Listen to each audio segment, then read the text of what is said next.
Porque a esquerda dizia que iria combater a burguesia. Não era a promessa da esquerda? Banqueiros.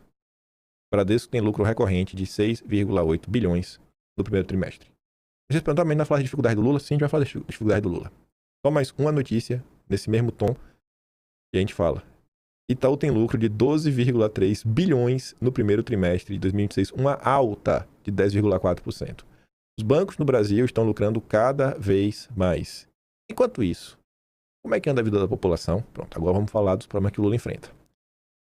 Ganho bruto dos bancos com crédito é o maior desde pelo menos 2013. Depois de cair no pós-pandemia, a diferença entre a taxa de juros que os bancos pagam para captar recursos de clientes e os que cobram dos tomadores de empréstimos, o chamado spread bancário, atingiu o maior patamar desde pelo menos 2013, quando começa a série histórica do ICC. Segundo especialistas ouvidos pela Folha, a inadimplência em alta e o crescimento do crédito a consumidores explicam os spreads mais gordos. E a Brasília lembrava aqui que todos os programas do governo Lula são empréstimos bancários. A única coisa que o Lula fez foi endividar o brasileiro. É muito bom que o povo tenha a capacidade de se endividar, diz Lula. Quem vai criticá-lo é um cara da esquerda, pelo menos. É o esquerdista mais direitoso que eu conheço, Gustavo Castañón. Quarta traição do dia. Esse sujeito é o maior canalha da história do Brasil. Comemora que 8 em cada 10 brasileiros estejam endividados, em média, com 50% de seu orçamento, com taxas ao consumidor 10 vezes maior que a segunda maior, deve ser a economia do mundo. Enfim, não, em relação à maior taxa do mundo. É um nível subhumano de maldade e demagogia. E é esse papo de endividamento, a Mônica Bergamo explica para o Lula, que acho que ele não entende, que os mais pobres se endividam por necessidade, não por consumismo. Entre os mais ricos, 35 se endividam por compras parceladas e financiamentos. Gastos cotidianos, como alimentação, são citados por 50% como fator de endividamento. Imagina, ficar quebrado por comprar comida. Endividar para comer. Olha o nível que as coisas estão no Brasil. As pessoas estão se endividando para poder comer. Esse é o Brasil do Lula. Desenrola. A pessoa não vai nem colocar a mão no FGTS. Ele vai para a dívida, diz Alckmin. Esse é o cenário que você tem que achar bom. Antigamente, o Brasil, as pessoas reclamavam que tinha que acabar com a carteira de trabalho, porque a carteira de trabalho era um problema, e estava gerando muito custo para o trabalhador, e que o trabalhador tinha que ter acesso ao próprio FGTS. Agora a gente está no ponto que nem o FGTS o trabalhador tem mais, porque está indo agora para pagar dívida, e todos os problemas trabalhistas continua caro para empregar, continua difícil para o empresário, continua ruim para o empregado. Aí o Vinícius comenta, o FGTS é uma espécie de poupança compulsória para garantir ao trabalhador segurança em eventual desemprego, para permitir a aquisição de casa própria ou para sacá-lo na aposentadoria. O regime Lula, através do Desenrola, vai transferir o FGTS diretamente aos bancos, credores de dívida do contribuinte. É um governo que realmente se esforça para agradar banqueiro. Aí vai. O que explica o recorde de quase 9 milhões de empresas inadimplentes no Brasil. Entenda a crise. Quando o empréstimo está no maior... Deve ser quando, né? Quando o empréstimo está no maior patamar em quase 2 décadas, os juros o resultado é que muitas companhias estão pedindo proteção contra credores. Número de inadimplentes chega a 82,8 milhões em março, alcançando novo recorde, mostra a Serasa. De acordo com o estudo, 49% da população adulta está com dívidas em atraso. Diretora da instituição diz que Desenrola sozinho não vai fazer milagre. Agora você entendeu porque eu coloquei as notícias dos bancos. Esse é o Brasil de Lula.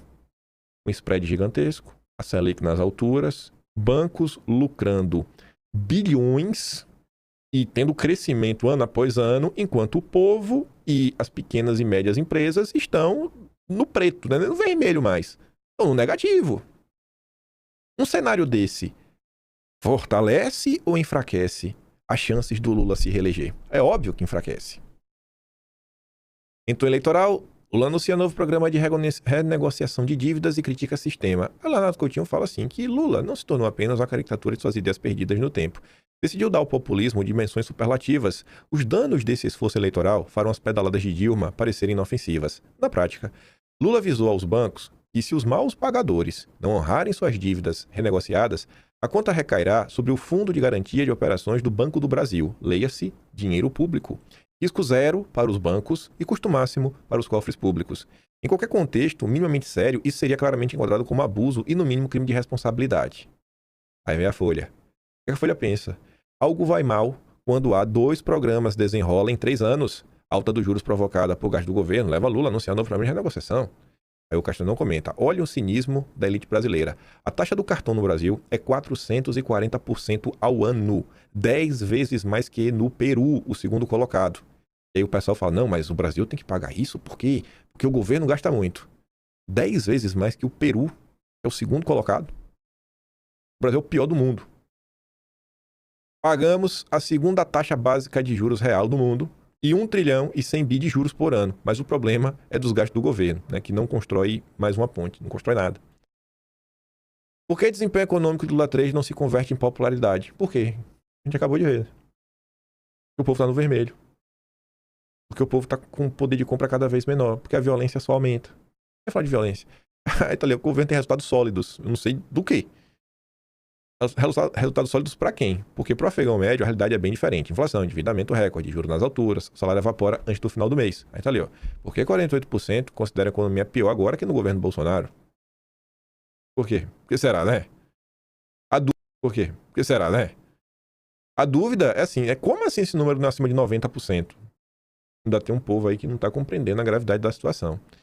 Enfim, esse número só não é mais alto porque a imprensa não vem fazendo adequadamente seu papel. Povo endividado, produtos cada vez menores e mais caros, poder de compra baixo, juros nas alturas, inflação. Quer mais motivos? Tá ali, ó. Inflação volta a ganhar força no Brasil e complica planos de acelerar corte de juros. Inflação da peste. De comida a combustíveis. Itens essenciais sobe com mais força no Nordeste. Esse cenário ajuda ou enfraquece o Lula? Alta nos combustíveis faz companhias aéreas reajustarem preços e reduzir previsões. Tudo mais caro. Governo Lula. Passamos. Governo Lula anuncia quanto vai aumentar de etanol no litro da gasolina. Lula afirmou nesta quinta que anunciará o aumento do percentual de etanol e biodiesel na mistura de gasolina do diesel. Se quiserem descarbonizar o planeta, o Brasil é alternativa com combustível provado. Ainda nesta semana vamos anunciar mais. Sair de 30% para 32% e sair de 15% para 16% nos biocombustíveis. E de 1 em 1% a gente vai convencer o mundo de que se alguém quiser inventar combustível renovável, não precisa gastar com pesquisa. Venha no Brasil que nós somos transferir tecnologia. É uma Mafinha comenta. Quando a gente fala que ESG, pauta ambiental, DEI, essas coisas são uma máquina para ferrar a sua vida, não é brincadeira. Lula tá dando essa justificativa, que é descarbonizar o planeta, para você comprar gasolina que só é 68% gasolina. É a gasolina trans. É algo que se identifica como gasolina. Toda vez que você escutar um político vindo com esse papo de ESG, pode ter certeza que é para meter a mão no teu bolso. Meter a mão no seu bolso com a agenda ESG. Pesquisa em que brasileiros citam cerveja cara, faz o governo recuar no imposto do pecado. Qual é o imposto do pecado? É o imposto que, com base em critérios ambientais, da saúde e tudo mais, o governo vai lascar mais imposto, porque faz mal para o meio ambiente, porque está carbonizando o mundo. É sempre assim. Menos mal o povo está preocupado com a cachaça, né? O Lula também gosta, aí segura aí a onda Haddad. Para quem prometeu o governo do amor, até a cervejinha está longe da casa do pagador de imposto. E segue achando, né? Achacado por um governo perdulário. Por outro lado, quando você olha o governo do Flávio, após taxa das blusinhas, varejo nacional eleva preços e não gera empregos. Só serviu para colocar mais dinheiro no bolso dos varejistas. E o Flávio diz, vamos derrubar a taxa das blusinhas criada por Lula em 24. Cabe ser informado pelo deputado Gayer que conseguimos as assinaturas necessárias para pautar o projeto de decreto legislativo na Câmara e revogar a taxa. O caminho é reduzir impostos nacionais para tornar nossos produtos mais competitivos, melhores e mais baratos para o consumidor. O Flávio, também no âmbito do imposto, que vai na linha totalmente oposta do Lula, ele fala que, na verdade, nem, ele fala, é mais ou menos imposto também. Ele está dizendo que jovens eletricistas nos Estados Unidos, às vezes estão ganhando quase $300 mil por ano, para trabalhar nos data centers, são construídos e tudo mais. Ele fala, eu vou revogar o imposto de importação de 25% sobre data centers criado por Lula, muito disputando esse tipo de investimento, que gera milhares de empregos bem remunerados, e o analógico Lula na contramão do mundo. Jovens eletricistas ganhando, né, bastante dinheiro lá fora. Aí, você volta para o Lula. Sai da área econômica, entra na área social. Lula veta aumento de pena para roubo que resulte em lesão grave. Como assim vai punir os meninos, os agressores? Lula defende que um ladrão que rouba celular e ainda te dá um tiro na perna não deve ficar mais tempo preso. O roubar celular para só tomar uma cervejinha não foi uma gafe, uma fala errada. Lula realmente pensa assim. Tá ali, ó. Governo Lula. Brasil bate novo recorde de feminicídios no primeiro trimestre de 2026. Uma alta em relação a 2025. Imaginou se fosse Bolsonaro? Diante de todas essas notícias, eu acho que as pessoas de direita vão ficar bem preocupadas. As pessoas de direita já estão preocupadas com o governo Lula. Se essas notícias, se uma pessoa que não acompanha o Brasil, né, o que está acontecendo, receber essas notícias, essa pessoa também deveria ficar preocupada. Mas eu acho que no pacote, ainda que as pessoas não fiquem assistindo o noticiário, Tá claro que o cenário para o Lula é muito ruim. É um cenário realmente que marcha para o fracasso. A eleição está na bandeja para a direita. Os ventos estão soprando para a direita.